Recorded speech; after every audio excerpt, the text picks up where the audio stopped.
Okay, good evening, leaders. I want to welcome all of you for tonight's session. And probably we can just do a quick check just to establish that we are able to communicate. So let me do a check with Beldina. If you can hear me, either a chat message or just unmute and say hello. Whatever option is convenient. Hello, good evening. I can hear you well. Thank you. Thank you so much and welcome, Beldina. Move on to Milka and Lumia. Milka, good evening. Good evening, Mr. Kiari. How are you? I'm blessed. I am happy to be here tonight. And I'm looking forward to a really learning time. Thank you. Thank you so much, and good to see you tonight. I'll also do a check. I think George is still trying to connect. I can see the audio is attempting to connect, so we'll do a check with him later on. Otherwise, let's say a prayer, then we proceed. I know there are those who might join us as we continue, Marion and John. And Brian might not be able to join us tonight, but we've just talked a few minutes ago. So let's say a prayer, then we move on. God, we are grateful again for this opportunity as we continue to humble before you and as we continue to trust you for an exciting, informative time together as leaders. We pray that you continue to speak to our lives, you continue to sharpen us, and more so, you continue to deepen our understanding and also our commitment to the leadership roles that you have entrusted us. We pray that as we continue with this discussion tonight, Lord, we surrender everything to you, and we believe that, Lord, at the end of the day, we'll have emerged with something that we can run with, oh God, as we continue to lead. This we pray in Jesus' name. Amen. Amen. So great again to connect together this Saturday. And so far, so good. We're doing quite well. We've covered quite a number of lessons. Today, we'll focus on lesson 7 and 8. Last week, we focused on lesson 6 as well as lesson 5. And I'm sure that discussion was really very informative, very challenging, with some particular action point that I'm very sure all of us were able to pick something to run with. And maybe just to help us refresh our memory, we can just quickly run over one or two aspects that we discussed last week. Then we'll jump right away into tonight's session. So I know, Milka, I don't know if you've been able to listen to the video so that you, at least you're able to follow through what we discussed last week, if you're able to do that. I'm sorry, I've not been able to listen to the video. Okay. Yes. Okay, that's okay. So I think now me and Beldina, because George, I think is still attempting to connect. I'll send him a message. We'll try to refresh our memory on what we discussed last week. It was a very, very informative and a very engaging discussion for both lessons. Yeah, I can see George has indicated we are able to communicate. George, good evening. You're able to unmute and just say hello.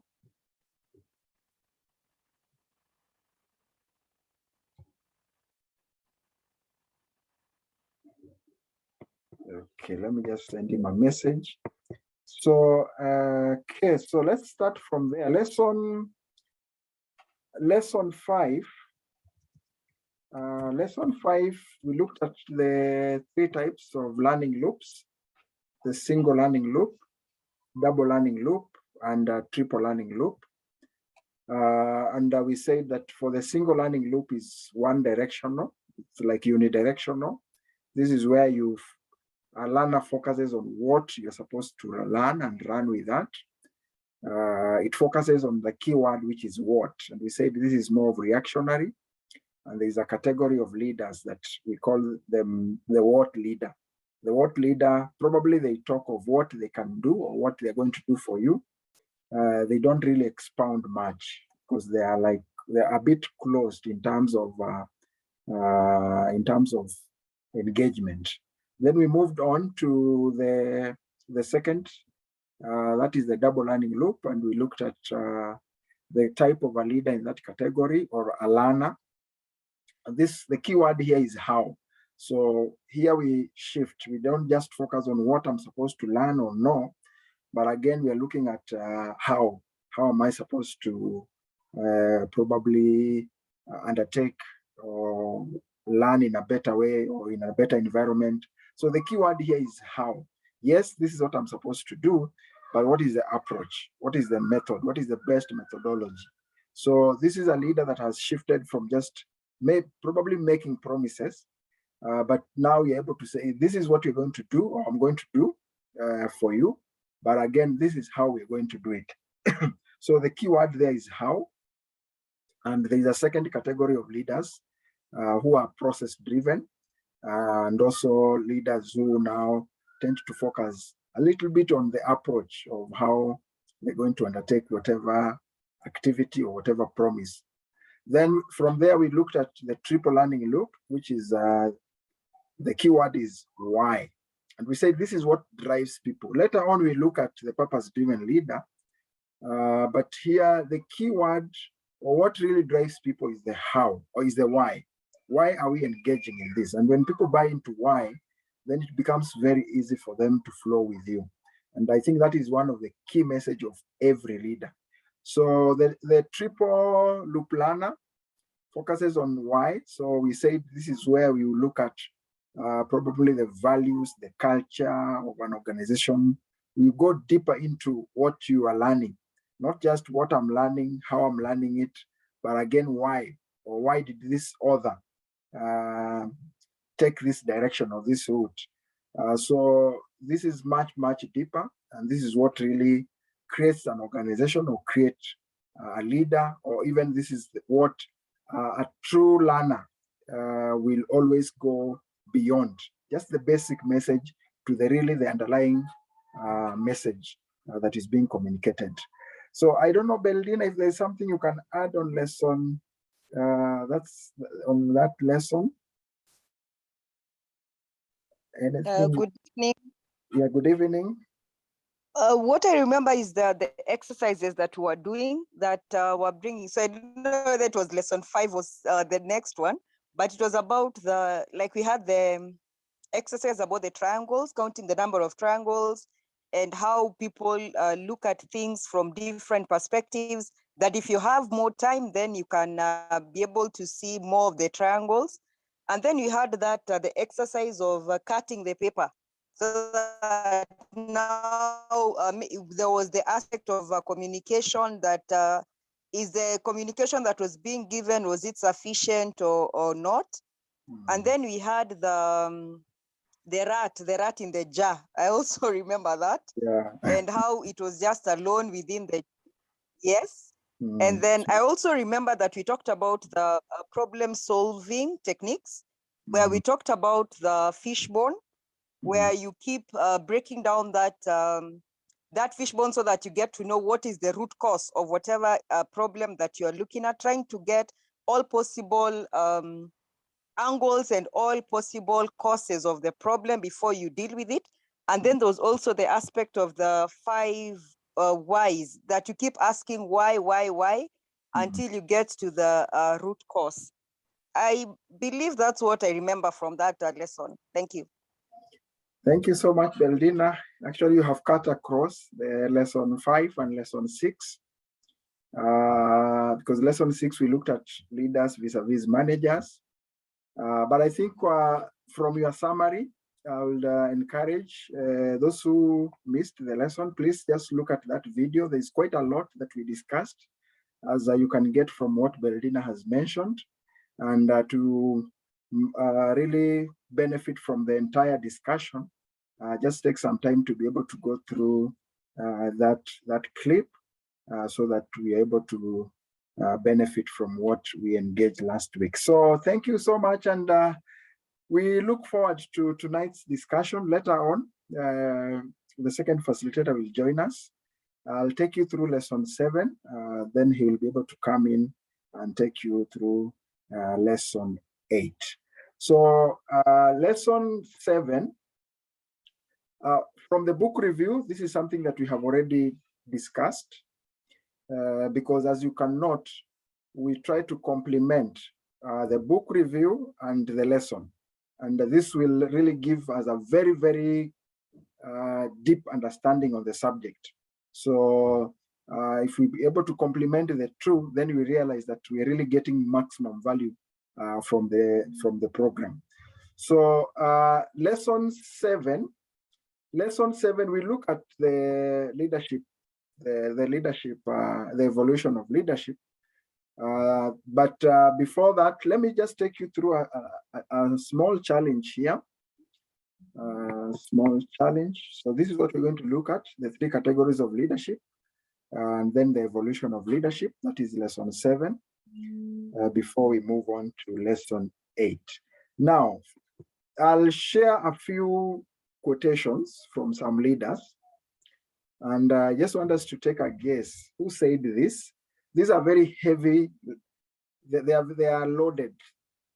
They are quotes with a lot of, or a very deep message to us as leaders. So as we even think about, as we guess the leader, we can also be able to just probably meditate on the message.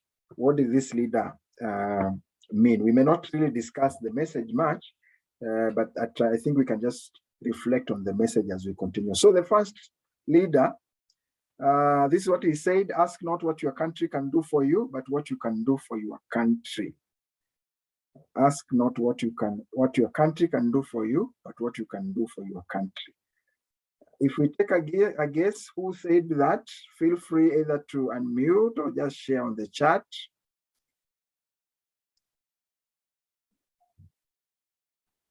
So we can look at both of them. The second one, do not wait for leaders, do it alone, person to person. Actually, this leader continued to say that the leader you're waiting for may never show up. So it's good to take the initiative. If there's something to be fixed, then we move on and do it. So on the chat, I can see Beldina Churchill. Thank you for the guess. I guess that is for the first one. Yeah, any other guess for either 1 or 2? There are quite a number, so just take maybe a minute just to look at that, then we move on. Yeah, so let me see, Moi Kibaki. Yeah, these are good attempts. So actually the first one is by John F. Kennedy, the 35th president of the United States. He said, ask not what your country can do for you, but what you can do for your country. It's a very, very strong message. And at some point, I know our third president also re-echoed this message, Moi Kibaki. The second one, do not wait for leaders, do it alone, person to person. This is Mother Teresa, the founder of the Order of the Missionaries of Charity. I think we know her quite well because she's a leader that did quite a lot, and she's remembered for her efforts. Now, the other one, a leader is one who knows the way, goes the way, and shows the way. This one I know from our manual, we might have come across it. Then the second one here, if you judge people, you have no time to love them. If you judge people, you have no time to love them. So you can just indicate maybe 1 and the name, and 2 with the name, so that we know you are responding to each one. So any guess on this? A leader is the one who knows the way, goes the way, and shows the way. So 3 things there that are very important. First is to know, then to go, and then to be able to show others. That's a very good message when it comes to mentorship. Then we are saying, if you judge people, you have no time to love them. So we can take a guess on this also. Which leaders said this?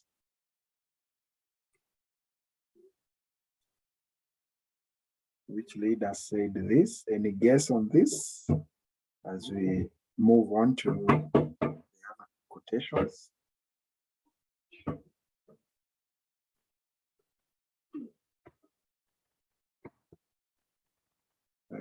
Okay. Yeah, actually the first one is okay, let me see. Honestly, no clue. I like that. Yeah, so the first one is John Maxwell, and the second one is Mother Teresa. Now we know. Now we know. Let's look at this. If it falls your lot to be a street sweeper, sweep streets like Michelangelo, painted pictures like Shakespeare wrote poetry, like Beethoven composed music, sweep streets so well that all the hosts of heaven and earth will have to pause and say, here lived a great street sweeper who swept his job well. This also reflects to us wherever we are and whatever role we are playing. Today we are reflecting on some of these leaders because there is something probably they were able to do that really stands loud even in their absence. So who said this? Yeah, Beldina, you are right. This is Martin Luther King Jr. is the one who said this. Yeah, Martin Luther King Jr. Then we have the other one here. A real leader uses every issue, no matter how serious and sensitive, to ensure that at the end of the debate, we should emerge stronger and more united than ever before. This is one of the presidents in Africa, a former president within the African continent. Actually, this is a message that he stood for this message, the message that is reflected in this quote. So a real leader uses every issue, no matter how serious and sensitive, to ensure that at the end of the debate, we should emerge stronger and more united than ever before. A president within the African continent. So any guess on this? Let's see if we can take a guess on this. Milka, you're saying Mandela. Beldina, you're also saying Mandela. You are right. You are right. This is Nelson Mandela, the former president of South Africa. Then finally, I suppose leadership at one time meant muscles, but today it means getting along with people. It's a very powerful message again to us as leaders. At some point, leadership meant muscles, but today it means getting along with people. So this is now beyond Africa. Actually, this is by Mahatma Gandhi from India. So it's good to just have some historical background of leadership. And as we build on from some of those historical messages from the leaders, either some of them are still there, some have gone, but we still be able to remember them because of what they said or what they did. So we'll build on that as we look at the evolution of leadership. But we'll start by looking at the three categories of leadership. Generally, historically, leadership has been categorized in three ways. Is grouped in three categories.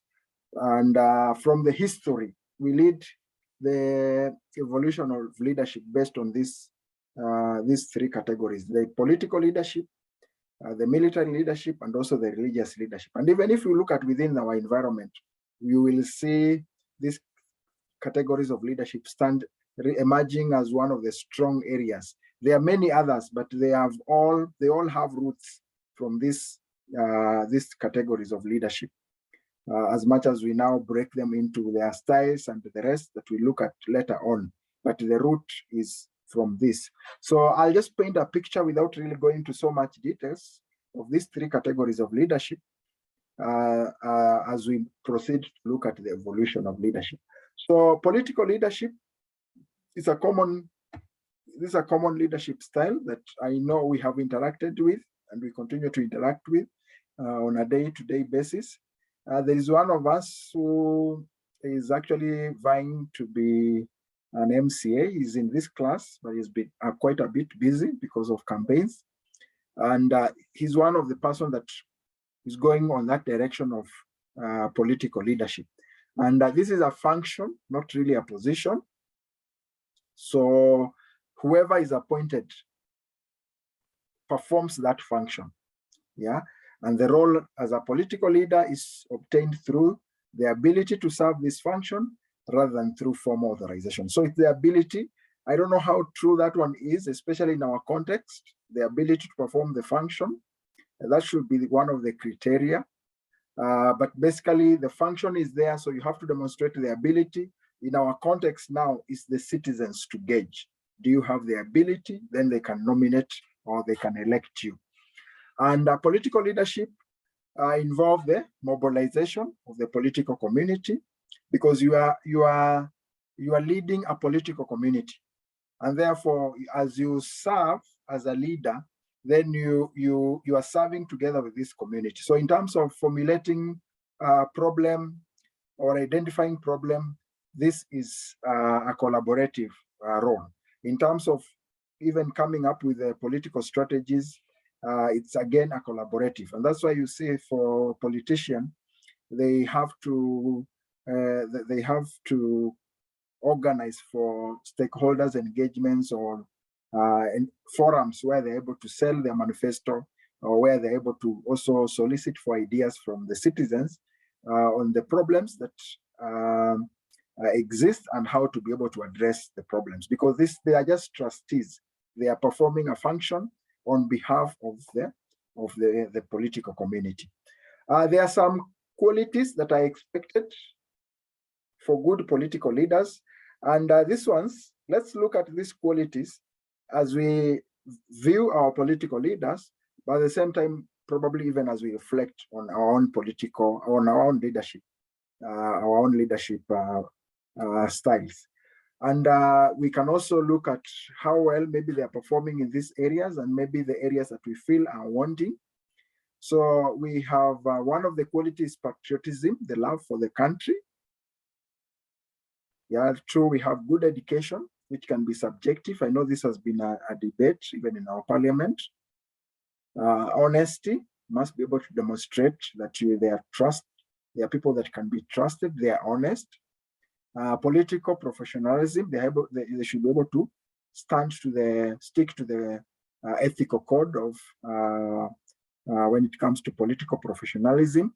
Charisma, must be able to demonstrate charisma. People are able to inspire, people are able to engage, and a personality that is able to communicate. Intelligence, responsibility, strength of character, and then service to the people and bravery. So if you look at these qualities, and if you look at the political leaders, we may not really be able to give a conclusive view on this, because this is it's more of subjective. Some might be performing well on some areas, others may not be performing well in some areas. But just to give a view, I don't know which areas do we feel they might be doing well in terms of these qualities, and which qualities do we feel that are wanting, areas that we feel, wow, if this is something that we really need a lot of improvement from our political leaders.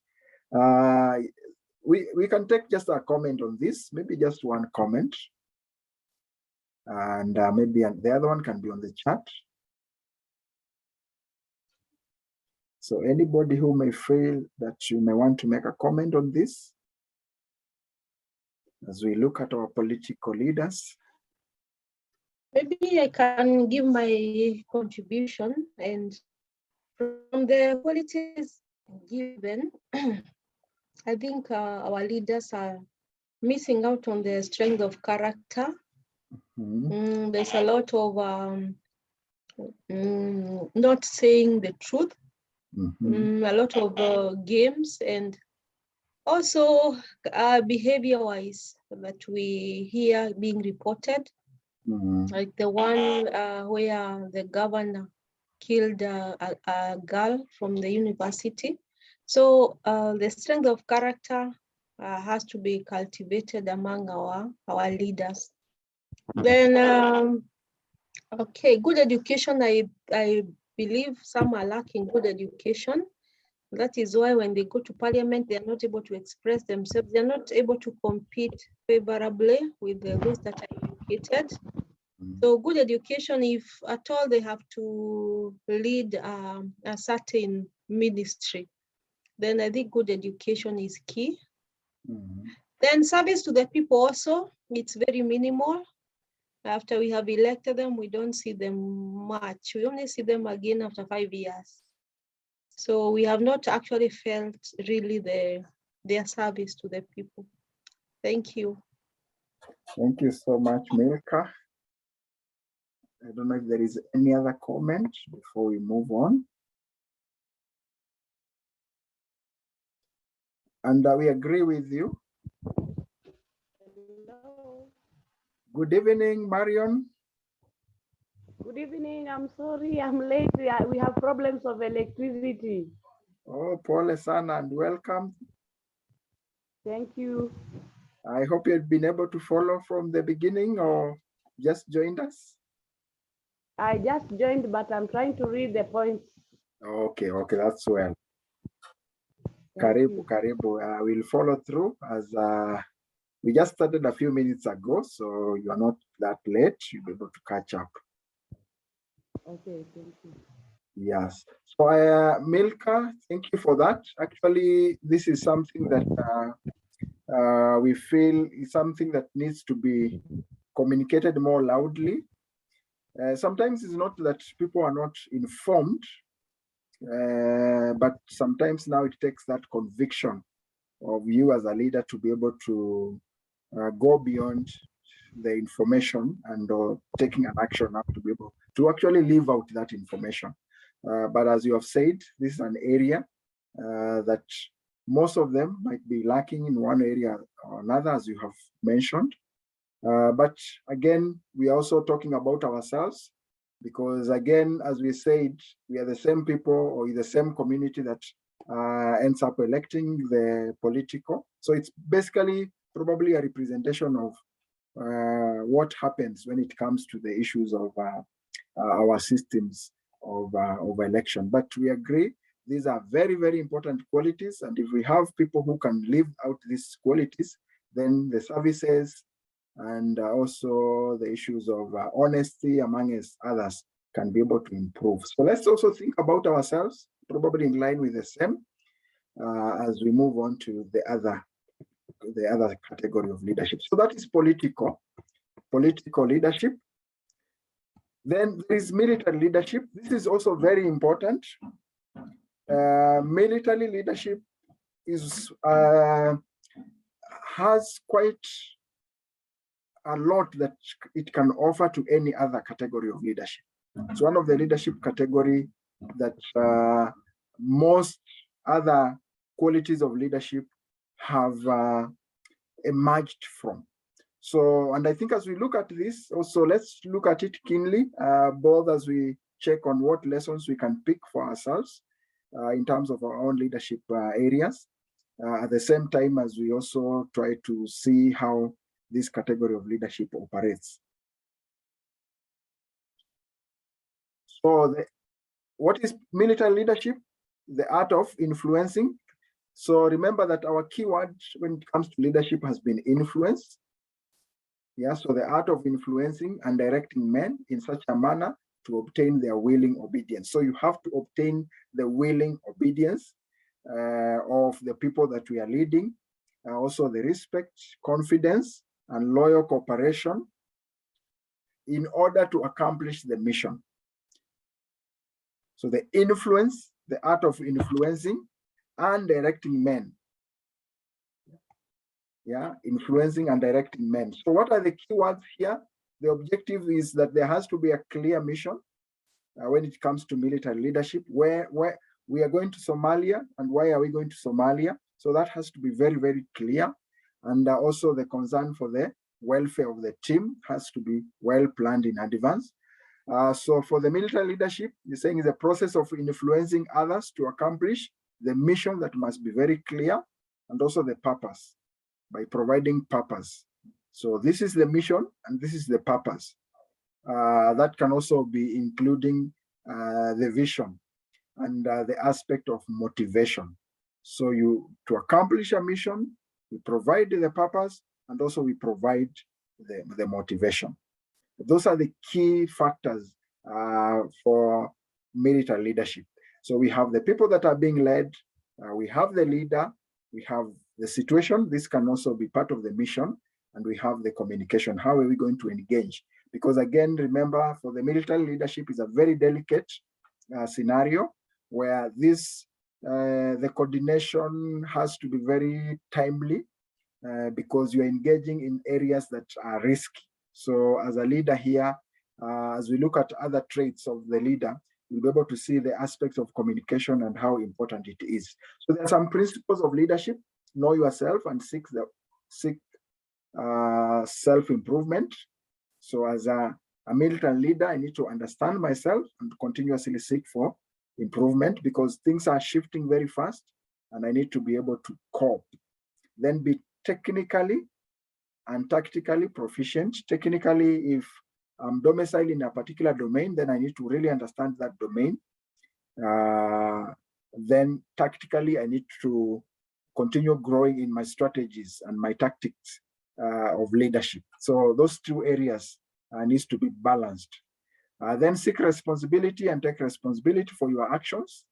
Make sound and timely decisions. This is what I was referring to, that in military leadership, sound decision and timely decisions are key.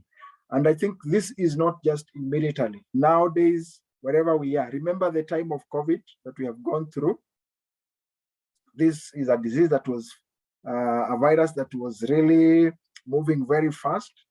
Sometimes there was no sufficient time to really think through, but we had to make sound and timely decisions so that the virus does not spread that much. So we are now seeing these scenarios in different other scenarios, not just in the military leadership. Then set the example that applies to all leaders. Know your soldier and look out for their welfare. Understand the team and look at the welfare of the team. Keep the subordinate informed. Develop a sense of responsibility in your subordinates. Ensure that the tasks you assign them, they understand, they are supervised and accomplished. Then continuously build the team, and then employ your unit in accordance with its capabilities. So these are some of the principles of leadership for military leadership.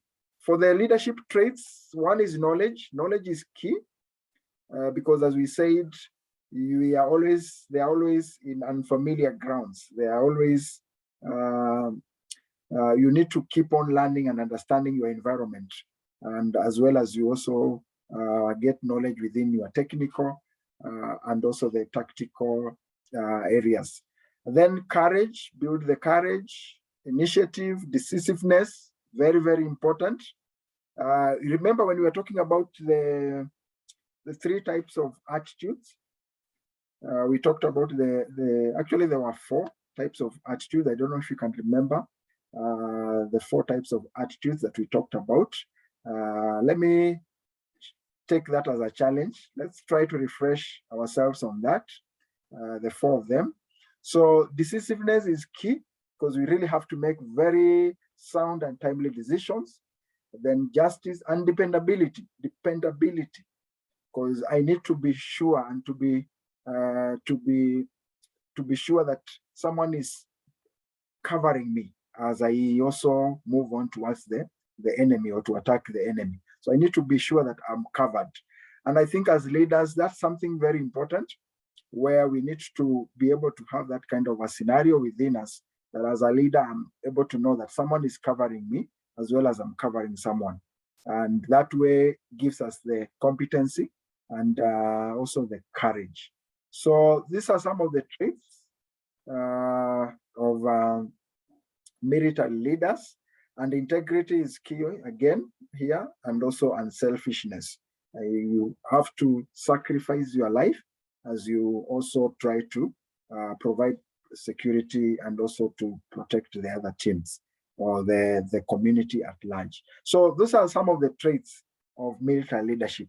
I don't know what you are able to pick from this, but I think there are quite a lot that we can be able to borrow from this kind of leadership. Finally, we have religious leadership. And for religious leadership, they give people the hope, the guidance, and courage they need to stay strong in their faith. So they deal with the intrinsic person, or the internal man, that person that requires requires the faith. Yeah, so they give hope, guidance, and courage that people need to stay strong in their faith. Again, religious leadership, they focus on servant or shepherd leadership. Servant leadership. Humility is key. And again, very importantly, is relationships. Relationships, because in religious leadership, it's not so much about the title, the position, or the authority that you have, but it's about how well I'm able to relate with the people, how well I'm able to influence through building solid relationships. And I'm sure all of us here probably we belong to one, or we belong somewhere in a religious community. And you can be able to attest to this, that it's all about how well we're able to build our relationships that really helps us to be able to serve the people and to lead them, and stewardship. So for religious leadership, you're saying leadership is a transforming relationship in which the leader invests in the growth and development of the followers, and importantly, empowering them to become what God has gifted them to be. So it's not about probably trying to clone people to be like us, but it's creating an environment of self-discovery and growth and manifestation. People are able to discover themselves, to be able to grow, and also to be able to manifest. That's a key role of a religious leader. So basically, those are the three categories of religious leadership. And I'll allow maybe a comment on this also, if there is any comment or any question before we look at the evolution of leadership. Milk, I've seen your comment. Our leaders should go through leadership training. I agree. That has been a comment that has been repeated in most of our classes.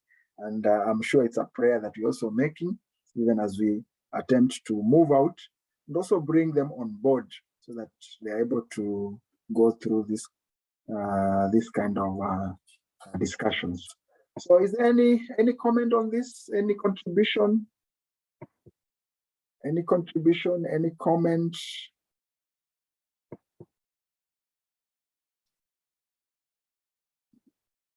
So as we also try to remember the attitudes that we talked about, the 4 types of attitudes that we discussed. That one we can just share on the chat. We look at it together as we continue. Okay, maybe I can just say something. Yes, Milka. That I was thinking that political and military, they are in the same domain. Then I was thinking that probably, I don't know whether there could be social leadership. Just asking to look at all the domains.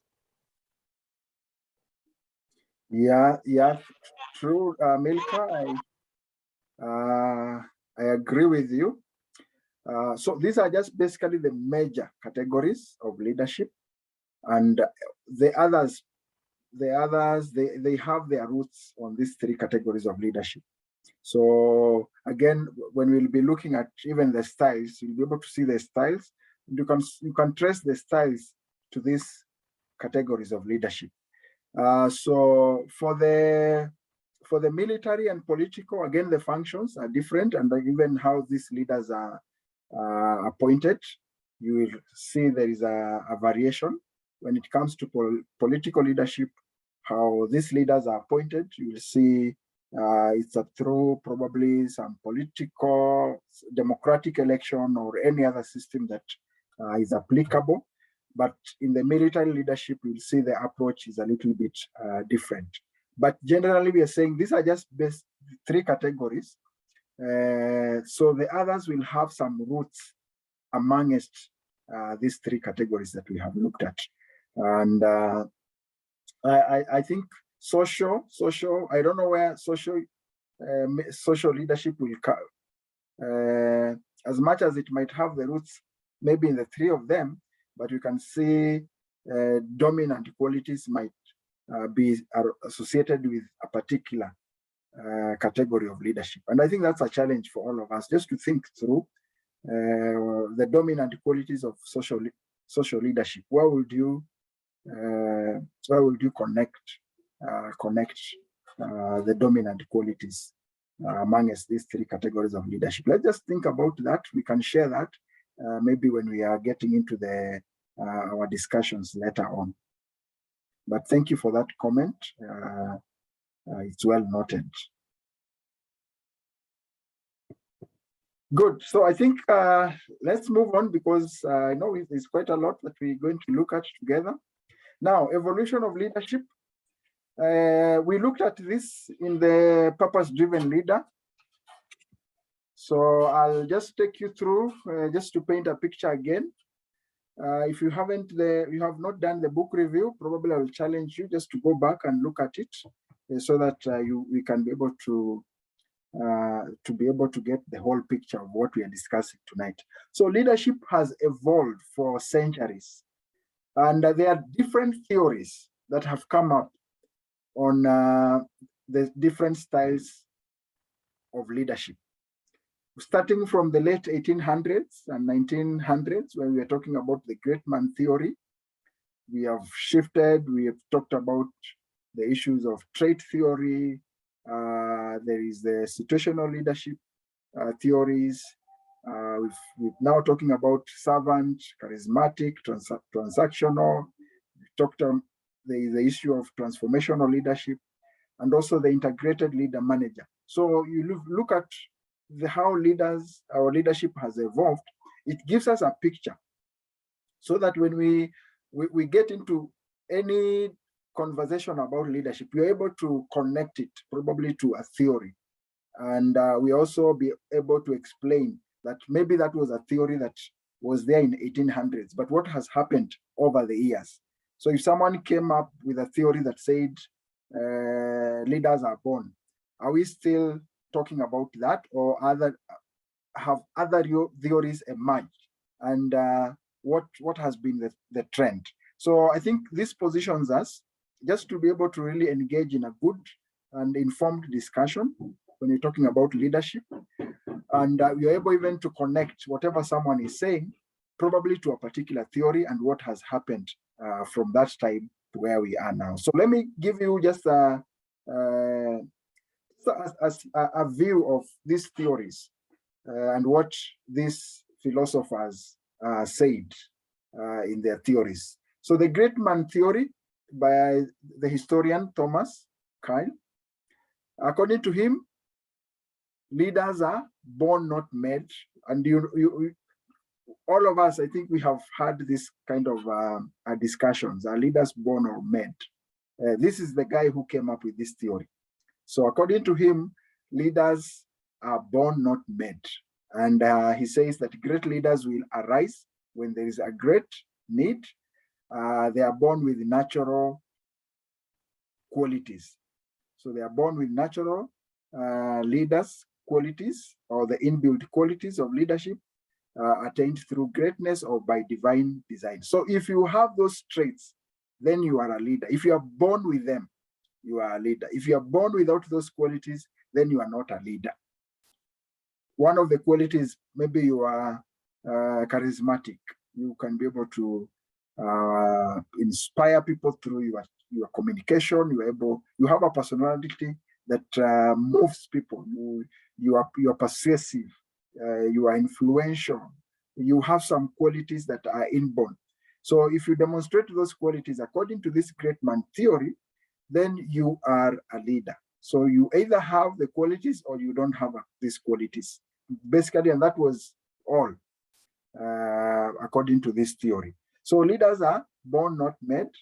And this also is part of what the trait theory of leadership also proposed, again by the same Thomas and Francis. So it's related to the first theory. Great leaders are born, not made. So again, this theory assumes that if you could identify people with the correct traits, you'll be able to identify leaders or individual with the leadership potential. Just as simple as that. So it's the traits. If you possess those traits, then you are a leader. If you don't have those traits, you are not a leader. Now we moved on to within our timeline. So we are moving on with the timeline of evolution of leadership. 1955, the skills theory of leadership by Robert Kurth. To be a leader, according to this historian, you need technical skills in your domain, people skills, and conceptual skills, which is the ability to see the big picture and think strategically. And I think these are concepts that is still very much alive today. And I think if as a leader, you're able to grow in these three areas, then we really are able to manifest good skills of leadership. Technical skills in your domain, people skills, and conceptual skills. Basically, we're talking about I'm able to get the big picture, or I'm a visionary leader. So skills theory of leadership are very, very much applicable today. Then we have the style theory of leadership. Style theory of leadership. So the style here, we are talking about democratic, autocratic, transformational, amongst others. So it, again, classify leaders according to the styles. And that's why it's referred to as the style theory of leadership. So leaders are categorized according to their style of leadership. Then we have situational leadership theory. So according to this theory, there is no one model that fits all situations. Probably when you're talking about a particular situation, then models, the models will change according to the situation. So the leader must therefore adapt to the situation. So there is no one model that fits all the situations. If the situation changes, you as a leader, you need to adapt to the situation. Maybe you need to therefore be able to lead in different styles, to have the ability to lead by manifesting different styles. The contingency theory is the opposite, is a flip of situational leadership theory. So pick the right leader for the situation rather than leader adapting to the situation. So the contingency theory of Fred of 1960s, it's the opposite of what the situational leadership theory proposes. Okay, so I'll give you a little bit of just some more insight on situational leadership. Allow me to put my video off because our power has gone off. Okay, so let me first just paint a picture of the style theory of leadership without really much details. For example, for autocratic leadership, the leadership or the decisions are now centered around the leader. So this style of leadership, all the decision making, they reside with the leader. They're more centralized. For the democratic leadership, here it's what we call participative leadership, and this is what we apply in our democratic, especially in our political area, our political leadership. Decision making is shared across the team, so the team is able to lead itself. Transformational leadership, the leader here models the behavior they expect to see. They set clear goals and they have high expectation. So they provide support and also emotionally they're able to guide the people to achieve the set goals. So transformational leadership is also part of inspirational leadership. Laissez-faire leadership, this basically the hands-off kind of leadership. So the authority is shared, including goal setting, problem solving, and decision making. So the hands-off style of leadership, that's the laissez-faire leadership. That's under the style theory of leadership. The leadership styles, there are 4 leadership styles under the situational leadership theory. There is a telling style, there is selling style, and also we have the participating style, and finally we have the delegating style. And this it's important to understand this, because if we're able to understand our team, then we are able to know which kind of style applies to which kind of a team, especially based on the maturity of the team. I'll show you about the maturity of a team also, and how we are able to align them to these styles. So the telling style, the leader tells people, basically as the title suggests, tells people what to do and how to do it. So it's more of an engaging form of leadership. Selling, it's more of back and forth between leader and follower. So leader sells the idea and message to get group members to buy into the process. So selling, you're able to communicate and let people buy into the message and run with the message. And therefore the leader can be hands-on and hands-off, depending with the team. Participating, the leader offers less direction here and allows members of the group to take more active role in coming up with ideas and making decisions. So participating also, it's more of a hands-off style of leadership as well. Then we have delegating. So less involvement of the leader, hands-off approach to leadership. So group members here, they take a more active role, and the leader is just able to provide probably an oversight or perform an oversight role. So if we match these styles of leadership with the maturity, you will realize that for telling, we match it with maturity, people of maturity level 1, where group members lack the knowledge, skills, and willingness to complete the task.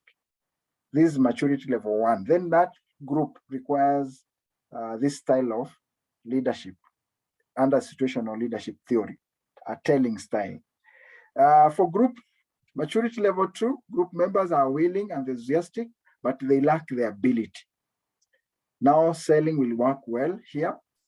Maturity level 3, group members have the skills and the capability to complete the task, but are unwilling to take responsibility. Here, participating style of leadership will work well with this kind of a team. And then finally, we have maturity level 4, where group members are highly skilled, and there is also the willingness to complete the task. Then here, we can comfortably be able to delegate. So I think this helps us to be able to see how well to lead different groups, depending with their maturity level, either as a person and also as a team. And just being able to know which style of leadership is best for which group of people. So situational leadership theory is key and really a very broad area of discussion, but I think just good to have a picture of what it entails. Now, as we continue with the timeline, we have 1980s still. We have not arranged them in the years, so you might see some of them coming early. But in 1980, we are talking about transactional leadership. This one is based on incentives in place. So it's a give and take. So the role of our leader is to find the right mix of rewards and sanctions. So there are rewards and there are sanctions. If you do well, you are rewarded. If you don't do well, there are sanctions. So that's what basically the transactional leadership theory talks about. Then we have transformational leadership. Transformational leadership, it focuses on cultivating followership. Yeah, it's not about paying for it like transactional leadership. And this is where leader is able to interact with the team and inspire each of them to advance together for the greater good. The greater good. So such a leader is able to take people just beyond, above their own personal interests, to be able to look at the greater good of the organization. Leader-manager exchange theory. So for leader-manager exchange theory, again, there is a fair exchange here between the leader and the followers. That's why it's referred to as exchange theory. So it's comprised of 3 dimensions: mutual respect, that is the exchange we are talking about, mutual respect of each other's capabilities, and then a deepening sense of reciprocal trust. There is an exchange of trust and a strong sense of obligation to one another in the working relationship. So these are a mutual kind of engagement, of a mutual kind of exchange, where there is trust, there is respect, and it applies to both the leader and the members. Then finally, in 1970s, we have the servant leadership theory. But as much as we are placing this within the timeline, this is a theory that has existed for centuries. That's why we are saying servant leadership is a timeless concept. It's an approach that people have used for centuries. And it focuses on a leader serving rather than being served. So such a leader creates an environment of trust and cooperation, reciprocal service, and ultimately high performance. Among the high performance leaders are servant leaders. Among the leaders that are able to achieve maximum impact, again, we have servant leaders in that categories. So servant leaders, they stand out, and people follow this leader out of love and gratitude rather than compulsion or fear. And basically the best example here is Jesus Christ. Such leaders lead through inspiration. They don't manipulate, they don't control, and they don't threaten, but they're able to create an environment where people are inspired and they're able to flow together. Now, in conclusion, for global leader, it's a mix. We're saying we need to embrace some of these qualities, demonstrate some of these qualities. As we think global, lead local, and transform the world, we need to embrace the qualities of a transformational leader, servant leader, dominantly among us, as much as we also embrace the other quality, but the dominant qualities should be transformational leader, where we're able to inspire our teams, servant leaders, where we're able to create an environment of trust and cooperation and reciprocal service. And also the purpose-driven aspects are very, very important, as well as a keyword there that may want us to remember: ambidextrous leadership.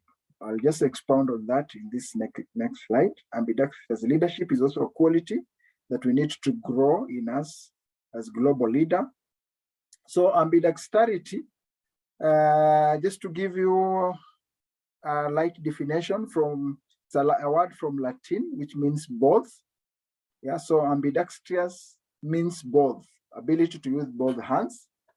And if you bring these concepts to leadership, we say that this is a style in which the leader possesses the qualities, the true qualities.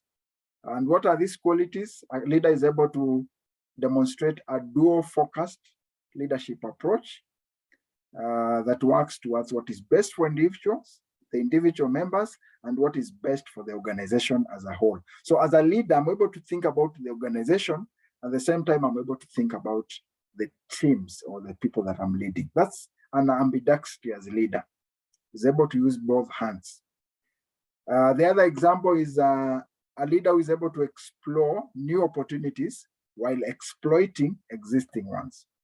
So one hand is explore new opportunities, the other hand exploit what is there at the moment. And then ambidextrous leadership, the last example, is explore long-term goals while serving short-term goals. So I'm able to serve long-term goals while I'm also able to address the short-term goals. So these are the qualities that we are saying, again, they're important for a global leader. So a mix of transformational leader qualities or transformational leadership qualities a mix of ambidextrous leadership qualities and also a mix of servant leadership qualities are key for every global leader or for every leader that has gone through this masterclass. So basically, that's an overview of the three categories of leadership and also the evolution of leadership and why we're looking at this and why we feel this is important to us as global leader in this program of Global Leadership Network Masterclass, that we need, having the understanding of all these qualities, then we need to embrace some of the key qualities that we have seen from some of those styles that we have talked about, the transformational leadership style, and also the servant leadership style, as well as the ambidextrous leadership styles, because those are the qualities that will help us to be able to serve well and also to be able to have high impact within our leadership spaces. So we have the leadership challenge, which theory best describes your leadership style. Identify strategies to employ to transition towards purpose-driven leader or advance your leadership style. And more importantly, advance to the global leadership qualities that we've been able to identify in our discussions tonight.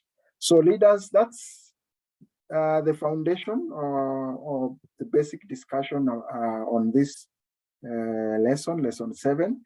It has quite a lot.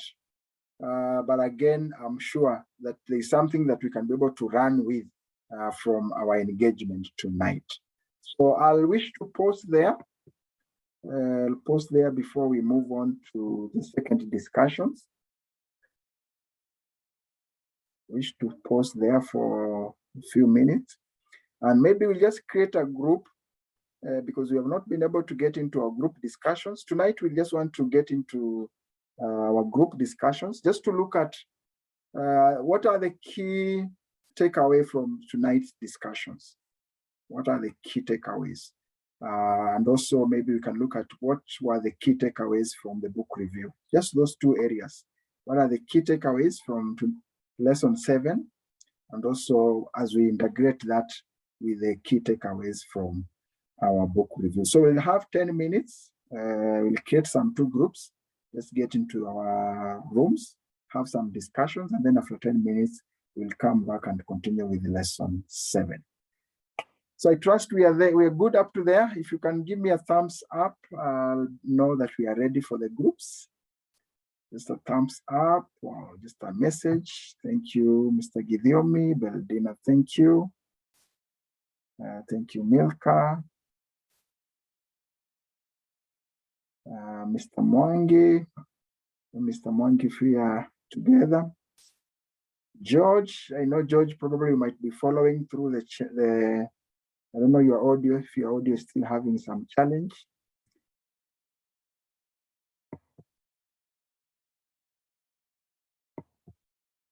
Yeah, so just want to have the groups, then we'll come back after 10 minutes. So let me just create 2 groups. Let's discuss those 2 issues that I've mentioned. One, we'll talk about the key takeaways from tonight's discussion, and also we'll also discuss about the book review and maybe what are the outstanding issues from the book review.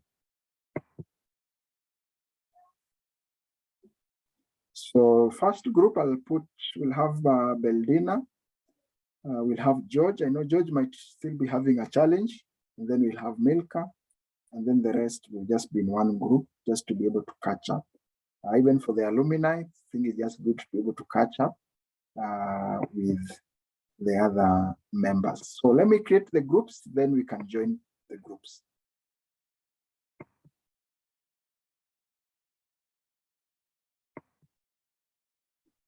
So feel free to join the group. Just click on join.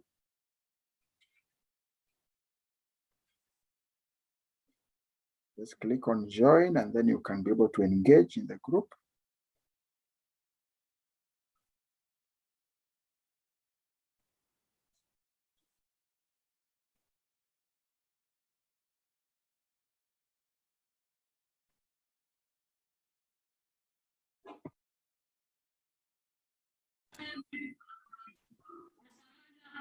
Okay, so welcome back, leaders.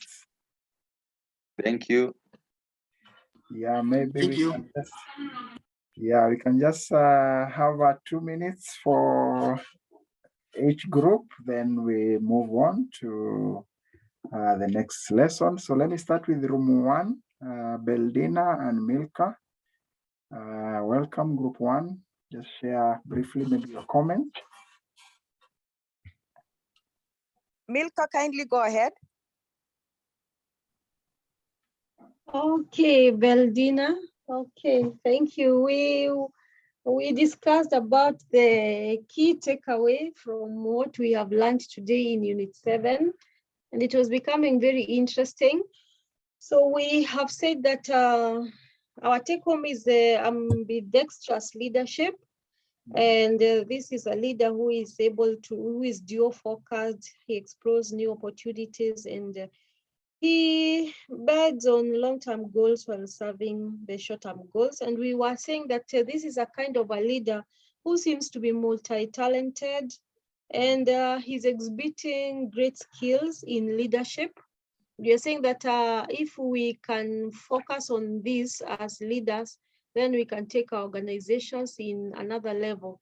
That focus will make the organization to be very productive. And we also looked at the categories of leadership, that is political, religious, and military. And we have discussed about where we can bring social leadership. And the social leaders that we have identified very quickly is the Tyra Banks, the Steve Harvey, and Oprah Winfrey. These are people who have talk shows and they have a large following. And we were saying actually that, as you said, that these are the key categories, that's political, religious, and military. We have seen that actually these social leaders, they can get into religious, they touch on political. So like, for example, they are dealing with people, they are dealing with relationships. And that is what we also found that religious category dealing with. So we agreed that they can fit into those 3 that you stated. We did not finish, our discussion was very hot. So we were turned before we finished. Thank you. Thank you so much. Good to hear that your discussion was very hot. And thank you for bringing some new insight on the table, especially on social leadership. It's a key aspect now because these are leaders that are actually having a lot of interaction with the communities. And I think it's just good to think through, as you have already ignited our focus on that category of leadership. And I agree with you, ambidextrous leadership, especially when it comes to organizations. Those organizations that are doing well are able to really exhibit that quality, especially looking at the welfare of the organization without forgetting the welfare of the people. We are able to get maximum benefit as an organization. So thank you so much, Beldina and Milka, for shedding the light on what you have discussed. I know that is just a highlight. Room 2, any comment from room 2? Yes, good evening. Good evening. Yeah, I like her last statement. The discussion was hot. Yeah. And I think the last time I attended this class, I did mention that this class is very active and very challenging. Yeah, so even we, as we continue to facilitate this class, we need to be properly armed. We also found ourselves in a group ya wazee ile inaitwa wazee hukumbuka. That is basically what we were discussing. We reviewed a few things in the past, but the bottom line, we said that lack of knowledge or the absence of it is a bit dangerous because it will make people perish. So this forum is doing us well. It is doing us a lot of good. because it is increasing our knowledge day by day. And it will also enable us to interact out there and see how much we can offer. Otherwise, Mr. Peter, I don't know whether you have anything else to add. I think, Bernard, you have picked it very well. The other issue that I think part of our discussion was the need. There was a time in the church, there is what we call the shift. The class 8 girls were together and they were, they were opening up and saying what kind of prayer requests they would want us to, as parents, we pray for them.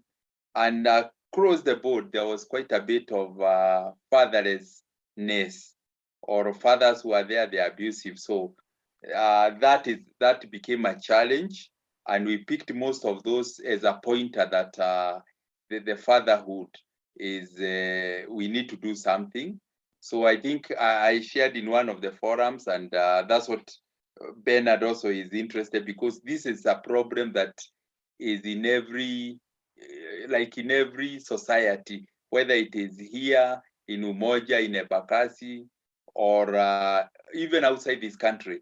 The issue of the fatherhood is becoming a challenge. And those are girls who are really speaking out very candidly. So because I am part of the men's ministry, is an issue that, we have been discussing, and to see how, how we work on these men in the church. So that's part of the discussion we had. And I think also Bernard wants to have a session, and also where he is part of the church. So it's also part of the leadership. Thank you. Wow, thank you, Room 2.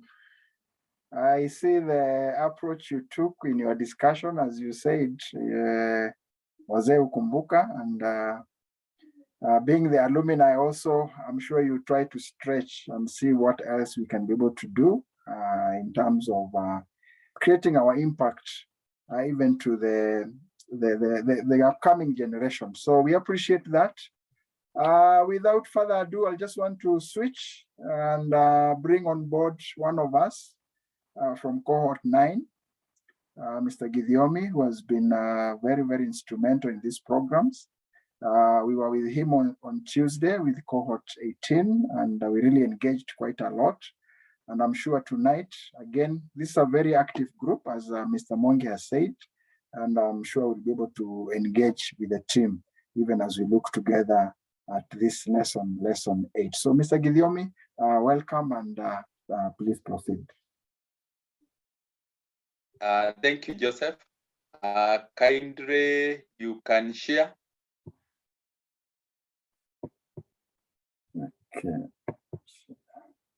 Okay, leaders, as Joseph has mentioned, I was in Cohort 9, so I'm part of you.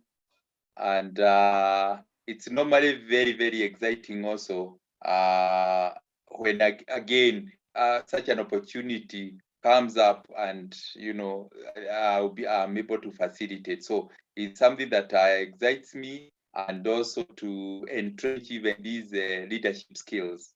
So at the lesson 8, we are going to look at leadership development phases, and it is structured in 3 sections.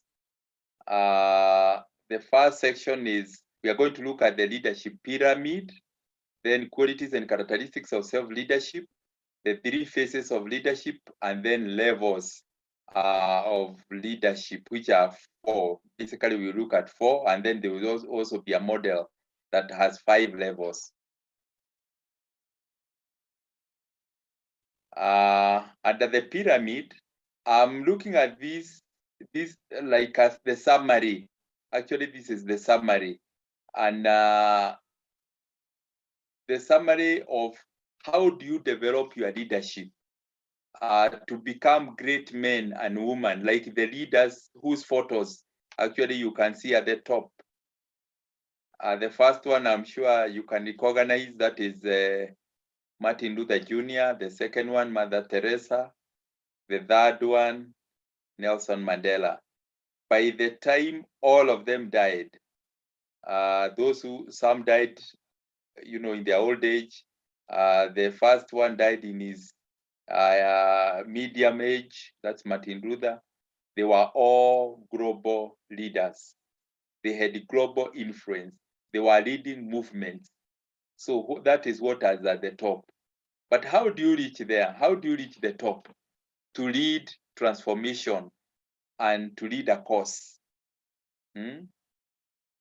That people can be convinced that apartheid can go, racial discrimination can go, even after they have been on it for a long time. Some even were born at the apartheid or were born at that oppression, the poverty, even for Mother Teresa. So the first, what we would call at the very base, at the foundation, is you lead yourself. The first thing is you lead yourself, where you clarify your belief, your values, and the principles. What guides you? What are your non-negotiable boundaries? Yeah, those are the values. What we call non-negotiable. So if you're a person who has said that my values are to be honest or integrity, then wherever there are issues contrary to that, that is not you, and you cannot be found in such a group or in such a camp. And also, beliefs, they need to be what we call core belief, not stated. There are times when we say that I believe in this, or I like so and so, but deep inside you, you know that one you are just saying it to look good or to, you know, to look okay or acceptable. But when a calamity, when a situation arises, that is when your core belief comes up. You can imagine somebody like Nelson Mandela being threatened with imprisonment, and not for a short time, but for a very, very long time, with suffering, separated from your family, not advancing in your career. If he had not self-led himself, that is not something he would have agreed to. He would have actually jumped out of the ship and said, no, I think this is too much price to pay. So under the self-leadership, you actually entrench yourself in the beliefs and the values. We also have that quote from Nelson Mandela: until I changed myself, I could not change others. So that is the foundation. You know, I'm sure you have seen, maybe those who have been seen, when somebody is putting up a building, it is the depth that you go into the ground as you dig down that determines how high you can go. So the foundation, that going down, is what we call foundation. So if you have to have a tall building, it has to go quite deep up to the rock. Same thing with leadership. If your leadership will have global, national influence, it is how much deep you go in terms of your values. So that's a quote from Nelson Mandela, and it resonates with that. Then after you have led yourself the next level, you will be able to become a team leader, or you lead others with the positive influence. I'm sure when he really decided, now in this group, I'm going to influence them that this apartheid, we can break it. Yeah, this apartheid is not a mountain that is going to overcome us, but it is us who are going to overcome it. So he put together a team, and then they looked at how do we influence this. Yeah, do we appeal internationally? Do we appeal legally? You know, all that. He decided to put a team. So he becomes a team leader, and he influences them through positive influence. Then after that, the next step is empowerment. When you have various now team leaders, you are no longer the team leader of one group. Now you are the leader of leaders. So you are leading the leaders themselves. And the only way you can lead the leaders is you empower them. You split yourself, the spirit that is in you, that vision, that conviction that you are sharing, you actually share it with the leaders, and that's how now your influence can be able to go beyond you. And then, of course, the very at the top, you be leading a movement. It started with you by leading self, but now everybody, like in the whole country now, is saying we can overcome this apartheid. I'm sure that was the story even when he was in the prison. You be leading a cause. So even when he was in prison, the cause was achieved. The transformation was possible. The same thing with Martin Luther. Many years after he was killed, the cause that he fought for was realized. If you remember when former president Barack Obama was being sworn in, they say that is the dream come true. What started with Martin Luther has actually been, our eyes have seen it. And so they were celebrating that the cause he fought for, he did not die in vain. That cause has been realized. So yeah, it has to start. Great leaders start by leading themselves. That one will be emphasized now, and even as you lead anywhere, that you have to start with yourself.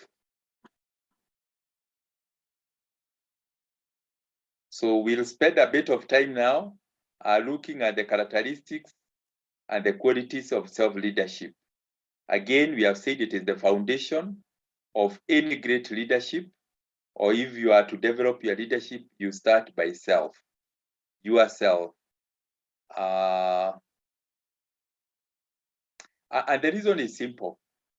If anybody fails, whether you are a leader or not, let's say even an individual in this life, it is never about the person outside you. It is myself, you as a leader, that will fail yourself. And I think that's how God has actually put us together. So if you look at even the Bible, people like Joseph, people like David, who became great leaders, if you look at the initial stage after the calling, it was a stage of actually developing themselves, developing their self.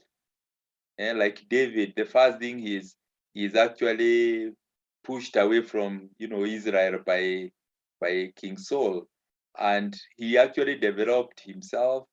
And at the end of it, if you read 1 Samuel 30, by the time he finished that self-leadership, he realized that he can thrive anywhere, whether he is in a refugee camp or wherever he is. He is a leader, and he can lead anybody.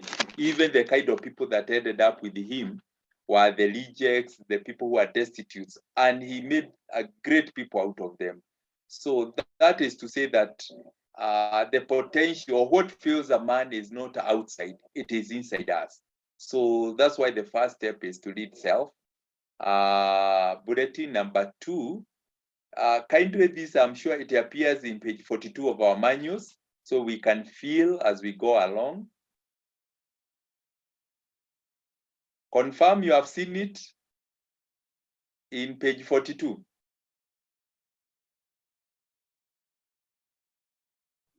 Yes, we have seen it. Thank you for that confirmation.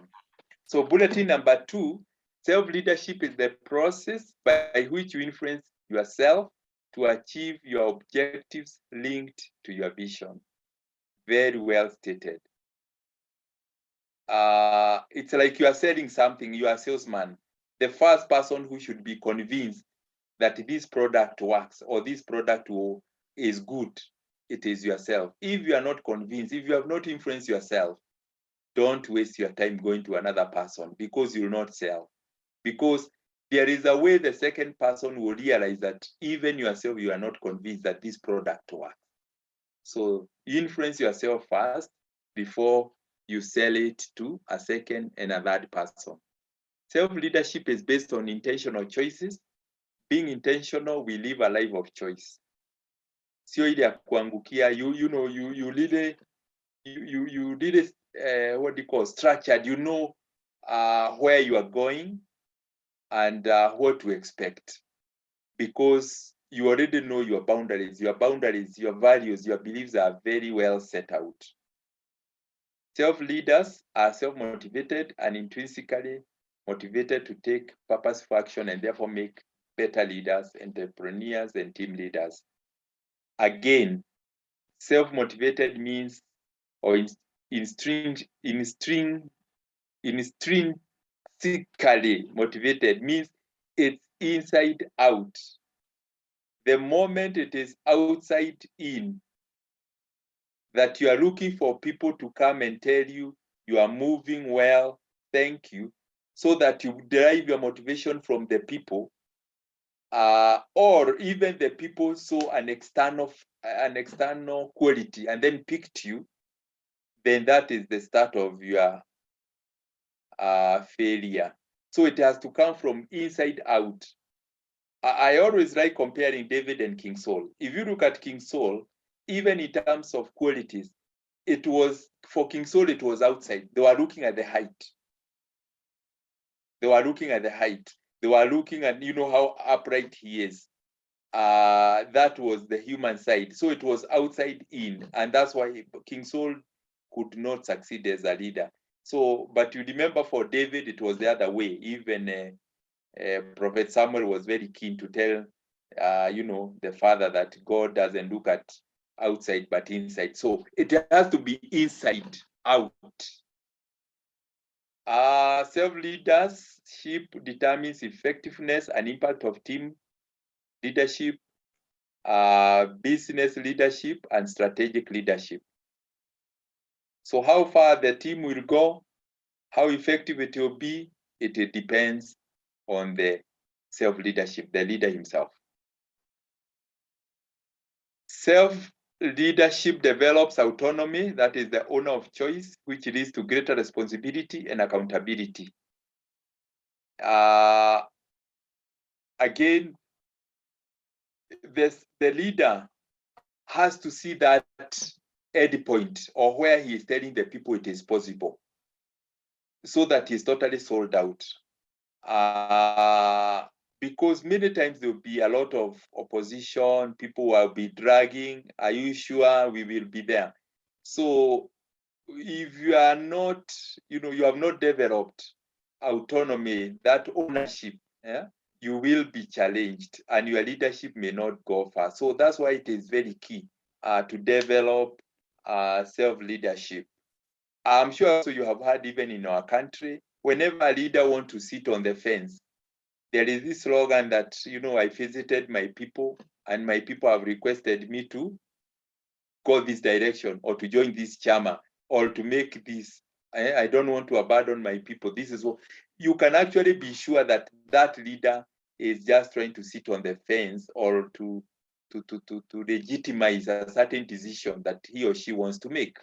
So you cannot be a good leader or a great leader if you are not accountable.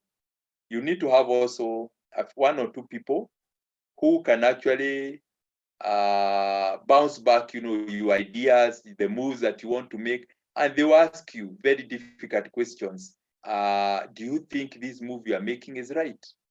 Do you think the vision that you sold to us, you know, as a leader, you are still walking along that path? So you need to, what do you call, to be reachable, yeah? to have a few people, a few leaders who can hold you accountable. Yeah, many times I have also had it, even like in our church and all that, that besides now, like our leader, have like our bishop, other pastors having, you know, coming to preach to us, they also have leaders. They are together and some are even higher than them, who actually can call them and ask them, the word you preach today, or you mentioned ABCD, do you think that is in the Bible?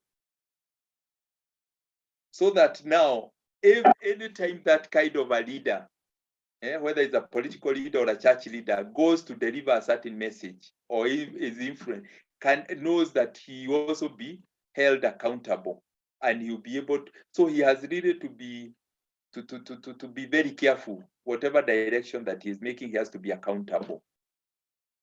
Self-leadership is modeling leadership in our health, demonstrating leadership in our families, reflecting leadership around our finances, living leadership within our organization and communities. Again, modeling. The leader has to be number one, showing the way and modeling. Modeling, I'm sure you can relate this to like if a certain factory making cars wants to bring out a new model, the first thing they normally do is to bring out a model. And then once it is tested, every other vehicle will follow that mold, the way it was molded. So that's what a self-leader is supposed to be. He is supposed to bring out that mold and then demonstrate that it is workable. Many times people, because they'll be suffering, but when a leader comes up and tells them, no, we don't need to continue this way. You need to bring out that modeling. You model leadership and show the people that you have seen it is possible. Self-leaders constantly develop self-awareness, self-confidence, and self-belief. Note the word constantly. You keep on updating yourself. You keep on knowing your strength. You keep on knowing your limitations. So in the next slide, we are going to see self-awareness is about knowing your intentions and values, as well as knowing your strengths and abilities and weaknesses. For you to be, to be a good leader, it's always important to weigh. It's like you put yourself in a scale. You know that I'm good in this, and here I'm not very good in this, but I know so and so is good in that. So where I have a weakness, you'll get like complementary. Somebody else will complement that strength. I mean, where there is weakness. So, and that way, it actually helps the leader to be very secure because he already knows his own strength. He already understands himself. And I'm sure if you look at people like the presidents, like, let's say like our current president, whenever, he is making a decision, the government has to be all round. It has to be very good in all the issues surrounding it, whether it is agricultural issues, health, education, economy, environment issues. The president has to know that I have to get very good people in the areas that I am not good at. So that's why most of the time, the president is supposed to be a very, very secure person because he has all these people, these advisors around him. Like you can remember the times you have come from, the COVID, he really needed quite a bit of that proper advice because that is an area that was very strange. It's health, it's very strange. So, and everybody is looking at the president to give direction, especially those days when there was lockdown. So he has really to come out, and where he's not very good at, he will have all those strong, the people who are good at that coming to explain some of those issues. So another area to develop constantly is self-confidence. Because every time there'll be an issue that will be rubbing against you. So you have to keep on developing confidence that you are taking people to the right direction. By knowing your strengths and abilities, you keep on developing that. Because again, every stage of your leadership, you require to develop skills, new skill, because at every level, new skill is required and a new level of confidence. And then self-belief or self-efficacy is the belief that whatever comes our way, we can handle it. We can take the feedback, accept, adjust, and advance. So with self-efficacy, we can be more creative and innovative. Wow. So whenever you look at a situation as a leader, you will know that I will have a solution. This issue will not overwhelm me. And So as a leader, you always know that when this doesn't work, there is another way, another innovative way. If this kind of business is not working, I have to be innovative. What will work under the circumstances? And that way, you will keep on adjusting in life. And also depending on the feedback. So under the leadership development phases, we are going to look at those 3 phases using the model by Bill George, who has written a book, The Authentic Leader, leadership. And he notes that leadership is not something you are born with. Leadership requires constant self-development and growth. I know, coming from the last lesson, that is an issue that sometimes it has a bit of debate, whether you are born a leader or is leadership studied, is something you acquire. But one thing is very clear, and that's why we are in this lesson, is that leadership requires constant self-development and growth.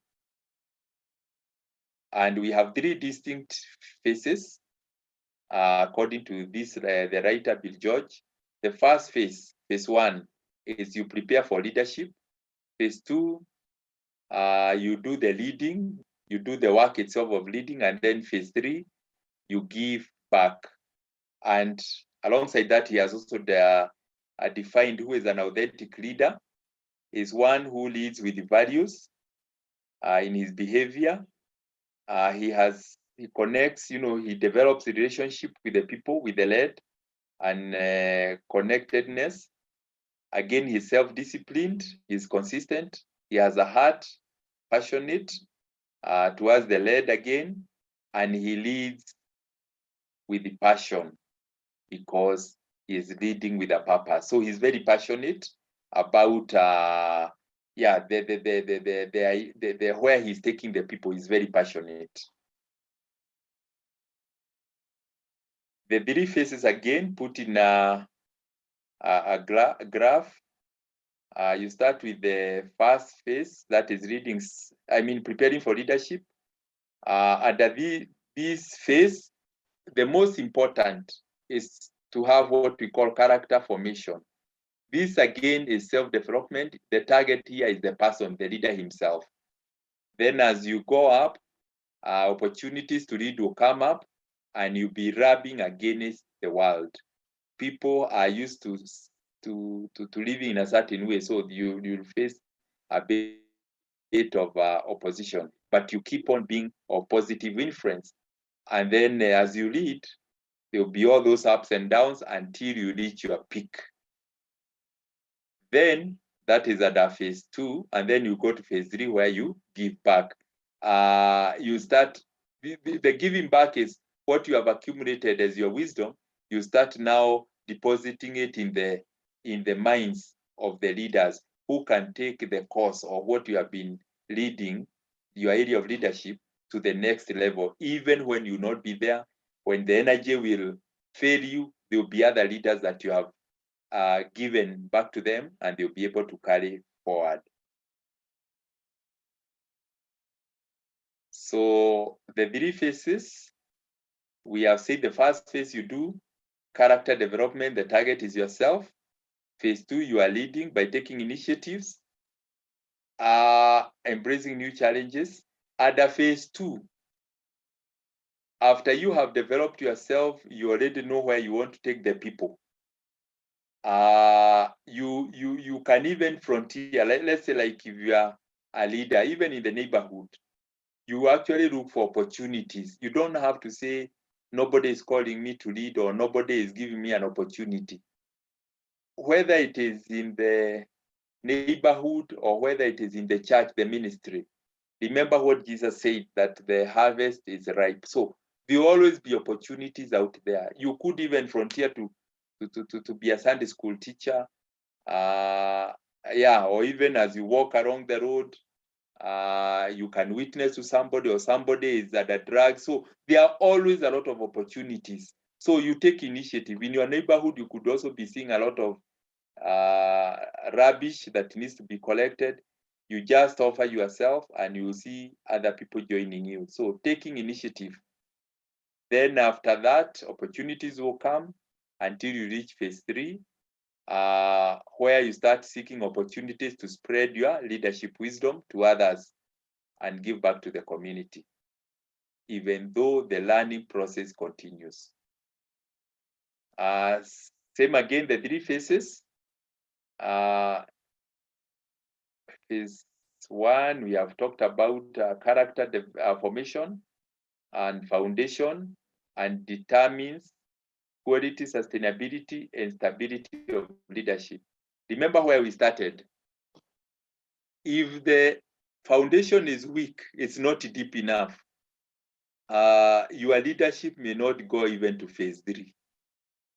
It will be challenged at a phase 2, or the energy will expire, will be finished, by the time you're in phase 2, and you may not go further. So you not even have a chance to passing it on to the next generation. So it's very key. It's very key. Remember the words of the late Dr. Miles Monroe. He talked about character a lot. In fact, one of the very last books that he did was one on the character and another one on passing it on. And yeah, he used to challenge, and the challenge is still valid, that one of the ways that we can pass on is those sermons that we write and we pass on to the next generation, the books that we write, the songs that we write, and they'll still be influencing people. Like himself, he wrote quite a number of books and a lot of sermons. Every other day, I'm sure, you normally see a clip from, Dr. Miles Monroe, the organization that he founded. So he is still speaking, but yet he is not with us alive today. So it's very key to, for the leader, his character to be polished and the identity to be very clear, that what is he here for. Phase 2, visioning and the team development.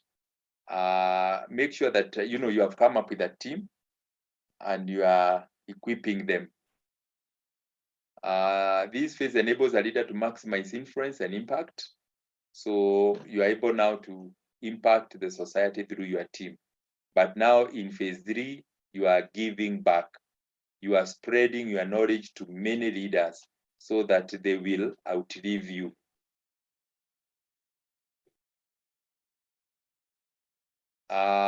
We have a picture or an illustration of the same, using how a plane is prepared, takes over, and again lands.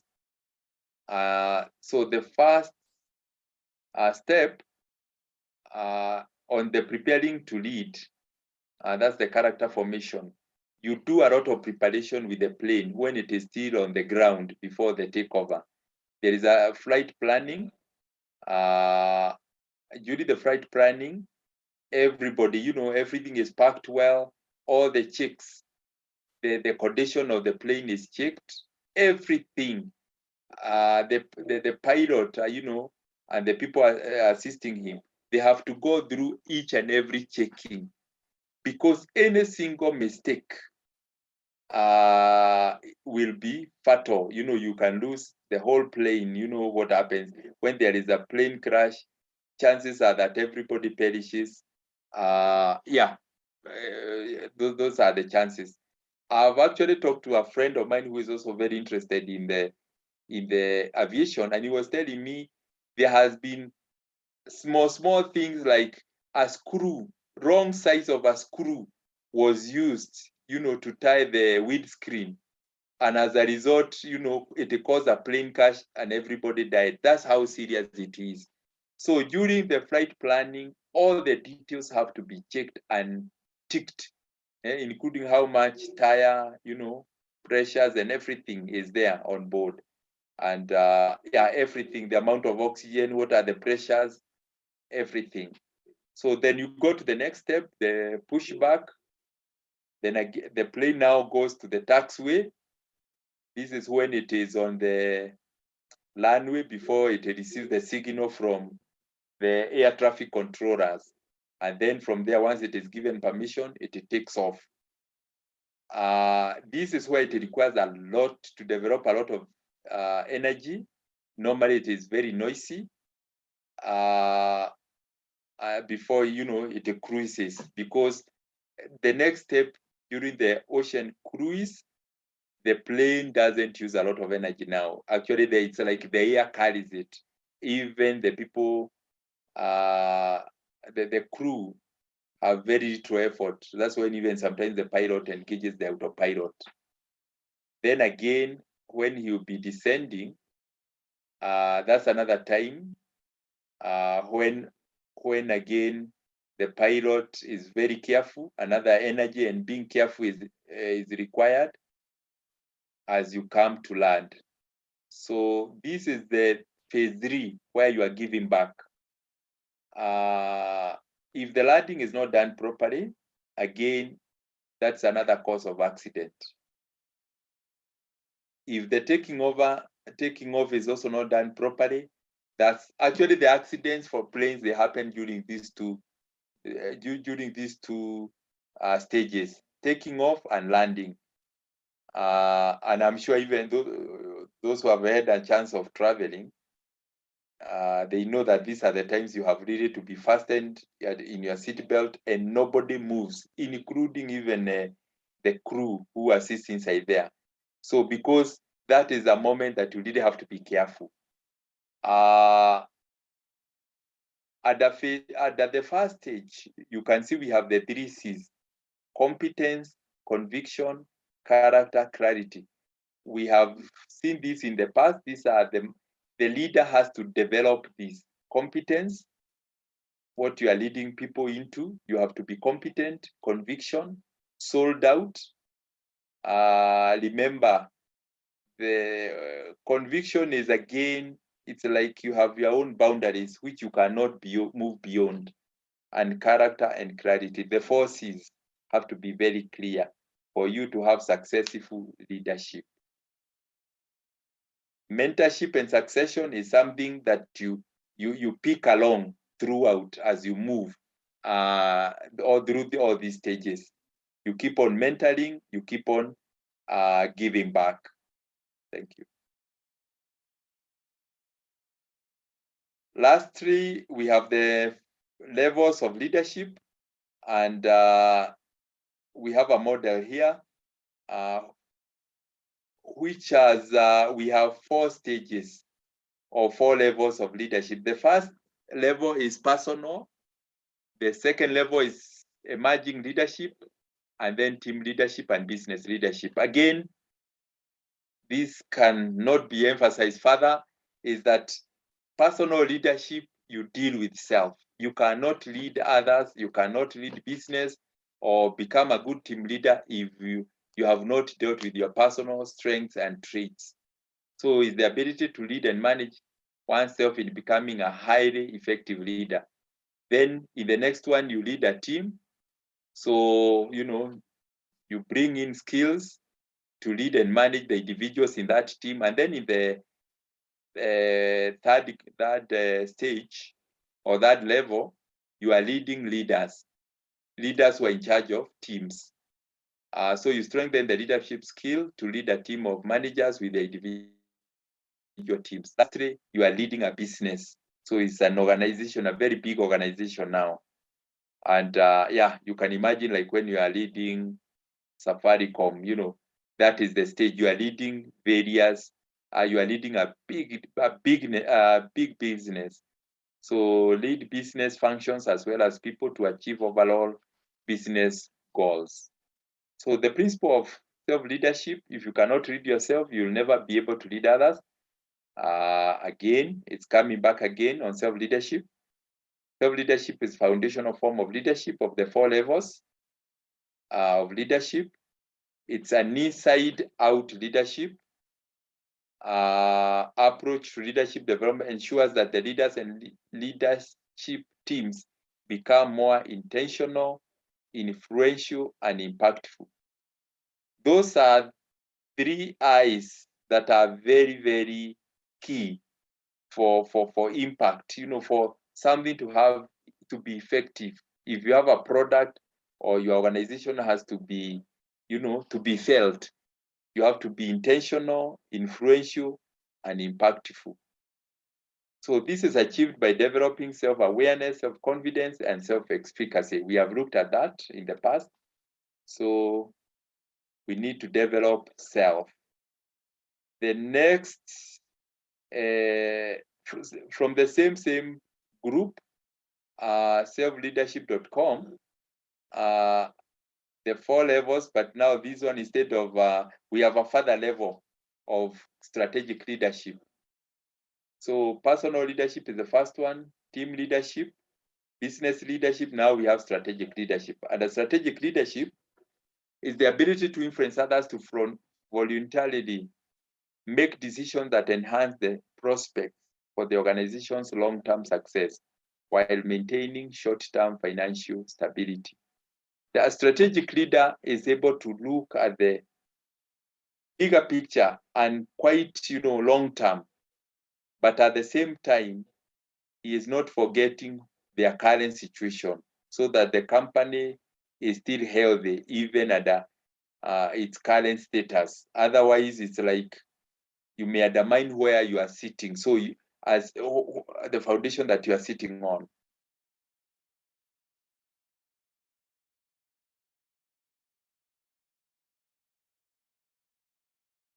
We can move to the next one.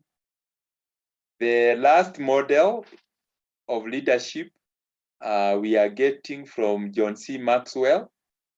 This is another great leader of our times. He has actually given 5 levels of a leader that a leader goes through. The first one is when you are picked to lead a group, you lead by position or by right, because people will, at this level, they will follow you because they believe they have to. So in a committee or somewhere, you meet for the first time and told so-and-so is going to be your leader.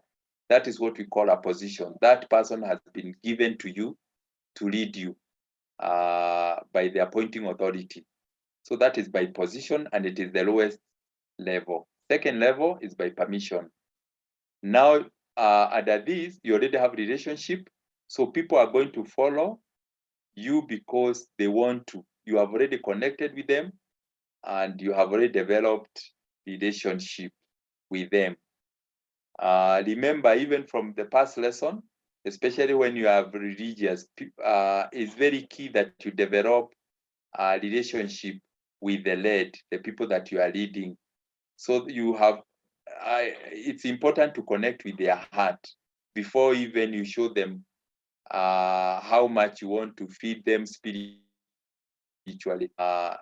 Remember, there's this quote that people will not care how much you want to do to them until they realize that you care for them. You are concerned with their welfare.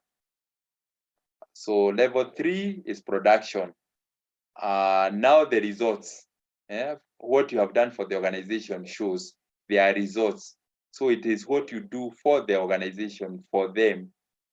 For the organization, then people they will follow you at level number 3. Level 4, you have done now to not to the organization, but to the people themselves. People development. You have influenced them. And then the last one, pinnacle, or you lead by respect. People will follow you because of who you are and what you represent. Kindly note this. It is about you now. They actually now not so much of what even you have done for them. The highest level of leadership is who do they say you are? Who do they say you are? If they know that you are a good person, people will follow you. Because sometimes what you do to people, let's say like even politicians, people know it can be deceiving. It may be just to win, to buy their support. So that's why the highest level of leadership is when people now know you and they know your heart, what you stand for, they will respect you and they will follow you.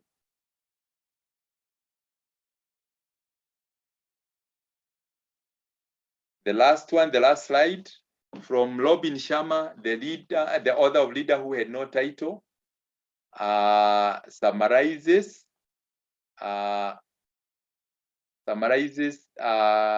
what should be, you know, what are we required to do, especially when we are leading in our current times of revolutionary change.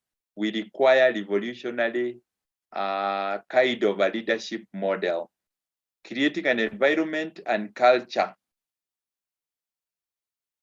where everyone needs to show leadership. Everyone drives innovation. Maybe to flash back a bit, if you look at even like a situation in our country, let's say like things like corruption. There is a way, actually I was in a meeting yesterday and where everybody, people are saying, what can we do? Even the president will come in. Unless the culture is changed, we cannot get out of this thing. Why? Because even the watchman at the gate, sometimes when you just say hi, he will open the door, but also he expects something from you. Sometimes they do something or they'll carry your luggage. They'll help you in a certain way because they want something extra from you. So it's happening at all levels. Or even like when you are at work and you have left somebody, you know, your house manager, they'll still negotiate something, or they'll go and buy where they're buying the skuma wiki and other things. They'll tell you, this is how I bought, and you know, all you'll see this corrupt or unethical culture at all levels. Whether it's a doctor, a teacher, policeman, politicians, it's only that we always do it at our own levels. And I can tell you, unless we have a culture change, that is not something that we can be able to overcome. I'm saying that because culture change requires that everybody, you know, we tackle it from every corner. You realize that, like in your own house, if you're able to bring that culture change, you will be able to win the battle. When you go at your place of work, again, you show leadership. Wherever you are, whether you're in a matatu, you show leadership. That culture will be contagious. So that's what we are being challenged by this letter and this evening, that we need to show leadership everywhere and every one of us. We don't say this is for the leader. The leader has his own space, but also ourselves, we have our own space. So everyone inspires teammates. Wherever you find yourself, you have teammates. Inspire them, show them there is a better way. Everyone embraces change, that we don't have to continue doing the same thing, the same way things have always been, especially the unethical dilemma in this country. It's something that we really need to take seriously.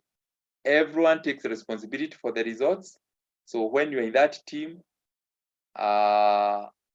it's important to everybody to know the vision from day one. This is where we are going, so that whenever anybody pulls differently, or you feel like when the teammates are together, it's very unlikely that somebody will not take responsibility, because you are all, including the leader, pulling on the same side.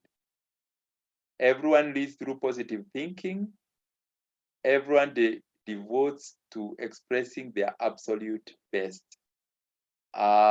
Leadership is about you being at the front and leading the others so that you pull together. So in these revolutionary times, everyone can be a self-leader to lead self and others.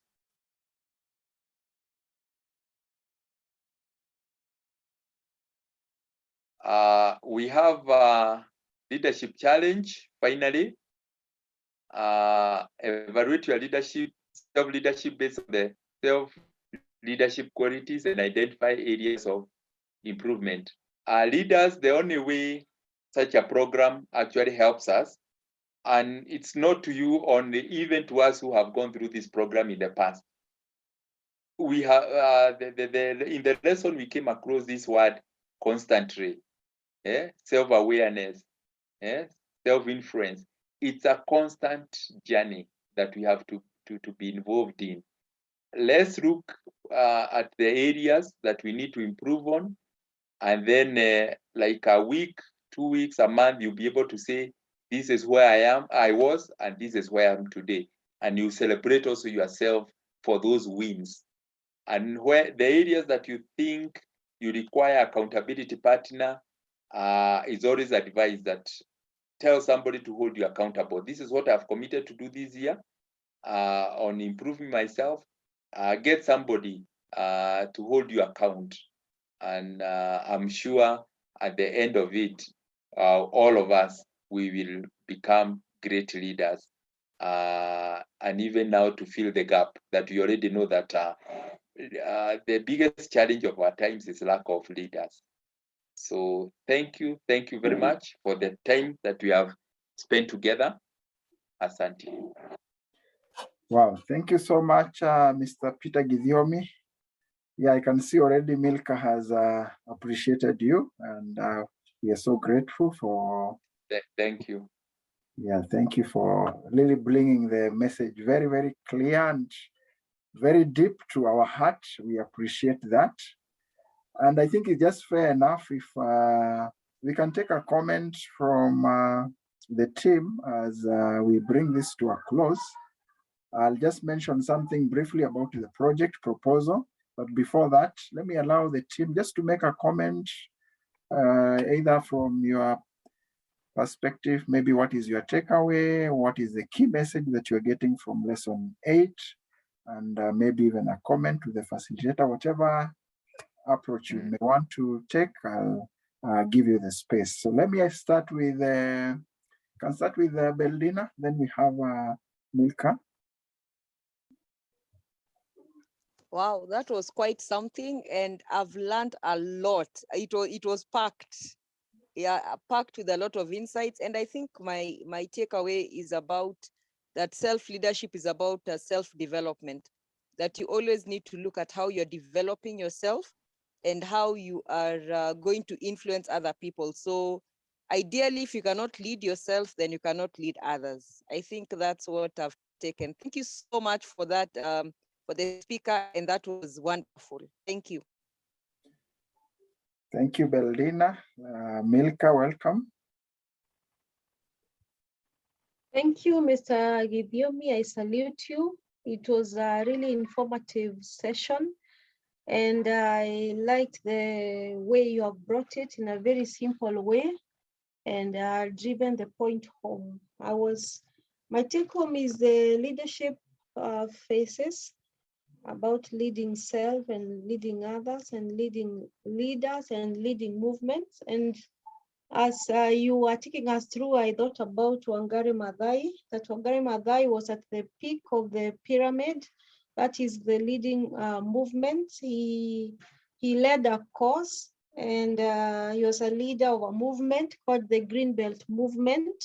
So we can have her to emulate, that we can emulate as a leader leading movements. So we are really grateful for this.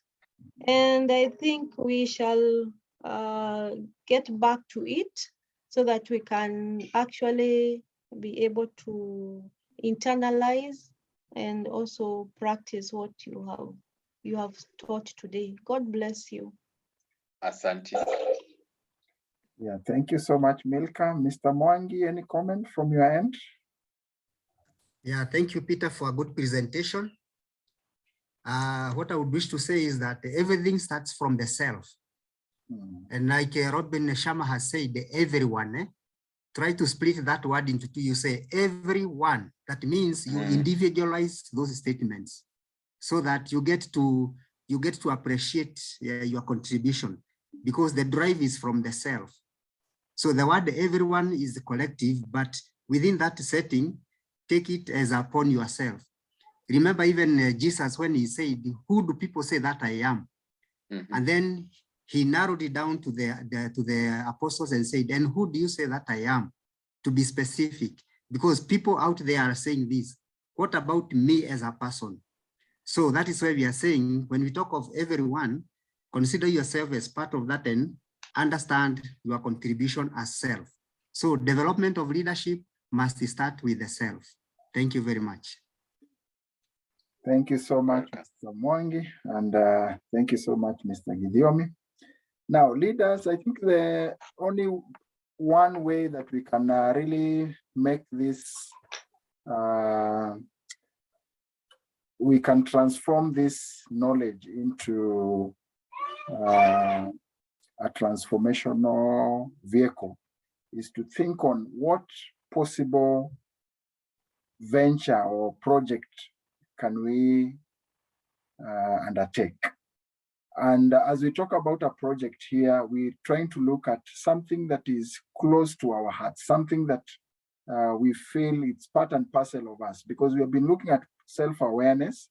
And the best thing to run a project is to also to be aligned, properly aligned in terms of your strength and also in terms of the need that is out there. So this is one of the initiatives that we can make so that we make a contribution wherever we are.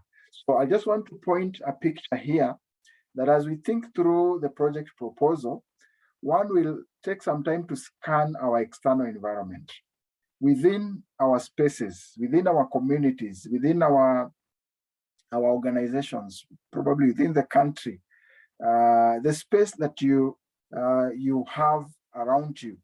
Are there any challenges? Are there any gaps? Are there any needs or even opportunities that you can be able to identify that needs to be if there are challenges or if there are gaps or if there are needs, they need to be addressed. If there are opportunities, they need to be maximized. So that is the beginning of our discussion when you're talking about this issue of project proposal. So we'll scan our environment, think through, for example, Milka, wherever you are, and it can even be within your field. It can also be within your field, within your domain, within your technical area, or it can be within the community. So we really don't want to box you. We want to give you the space to think through, because this is something that has to be aligned with your heart. So for us, we'll share this and give you an opportunity just to be able to scan through. So after scanning the environment, we have been also looking at the internal environment. And this is part of self-awareness. So in terms of internal environment, we are exploring for potential. We're exploring for the strength, the ability, the gift, the capacity. And this is the capacity, or these are the strength that is able to meet the gap out there. And it's through that we're able to come up with a project proposal. This project proposal will have to take care of what we have identified externally and also what we have discovered internally. And when we bring that into a match, then we're able to come up with a project or a document that we can be able to implement through maybe partnership or any other workable arrangements. So this is the conceptual thinking behind the project proposal. And I will also refer you to lesson 2 on leadership gap, especially when you're thinking about the problem statement. What will your project address? So if you look at lesson 2, you will see how this project or this masterclass was initiated. Because we looked out there and we painted out a number of studies that showed there was a leadership gap. And through that, then we felt, why don't we come up with a project that can be able to bridge this leadership gap? So that's the same thinking that we want you to embrace. You can follow through lesson 2 so that you're able to clearly be able to see how to identify the problem statement and bring out clear. As we journey through, we'll also want to see the 5 Ys and the 1 H of Kaizen in your context, within your discussions. These ones, they will unpack, or they will, as we work through, we'll be able to see them coming out, because we look at who probably the project will benefit or who it will target, what specifically the project will achieve, maybe the specific objectives, where it can be implemented, when in terms of the timelines, why is this project very important, that is in terms of the significance, and then we look at how in terms of the approach. So this one will come through as we unpack the project. Towards the end, we'll want to have a background, just a brief historical background about that area that you have identified, clear problem statement, clear motivation or significance of the project, then some objectives, and we said not more than 3 and below, then a methodology that will adopt, a budget and an action plan. There is later on we'll give you a template, and then we'll have conclusion and recommendation. But we'll build this bit by bit. So we'll start first by looking at the problem statement, because if we identify the problem well, then the rest of the areas we can be able to, they can fit in quite easily. So that will be the beginning point. We'll take you through the methodology later on. It can be a survey that you may wish to undertake. It might be just secondary literature review, looking at the existing data. It can be interviews or focus groups, or you can also do a benchmarking, just to be able to get some best practices on how you can roll out your project proposal. So in a nutshell, this is what we'll be looking at when we are looking at the project proposal. Now, the first assignment when it comes to project proposal is to be able to identify the gap, and that will be through a problem statement. And then 2 is to be able to come up with some clear objectives of your project proposal. We look at that next week. Then from there, we'll be able to guide you further on how, if the title is okay and the objectives are understandable, then we'll be able to guide you on what follows from that. Otherwise, this will be a very engaging discussion from now henceforth as we look at the project proposal. So please engage your team, start thinking through. I know all of you will have your own areas of interest. And since this is a group work, you can agree to focus on one area. Maybe after all of you have shared your interest, you can pick one area, focus on that, even as others also reflect about their own strength and maybe on what they can also initiate if they want to initiate something differently later on after we have concluded this project proposal. Otherwise, that is the bigger picture of what we expect, and we'll share more as we continue next week. Otherwise, I don't know if there is any clarification that you may require before we close.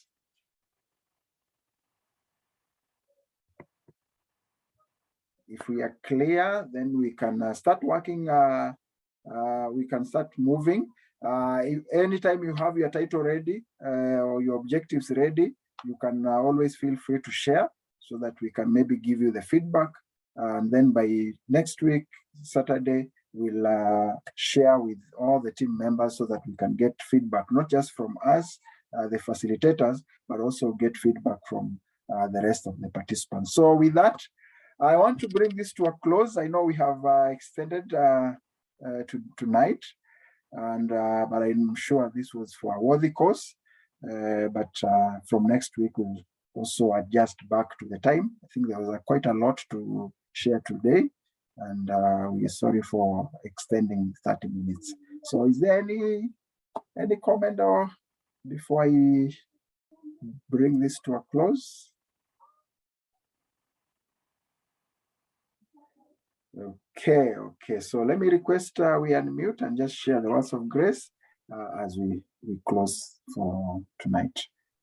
May the grace Of Our Lord Jesus Christ and and the love of God and the fellowship of the Holy Spirit be with be us with us now and and forevermore. forevermore. Amen. Amen. Have a good Good night, night all. everyone. Good night. Good night. Good night.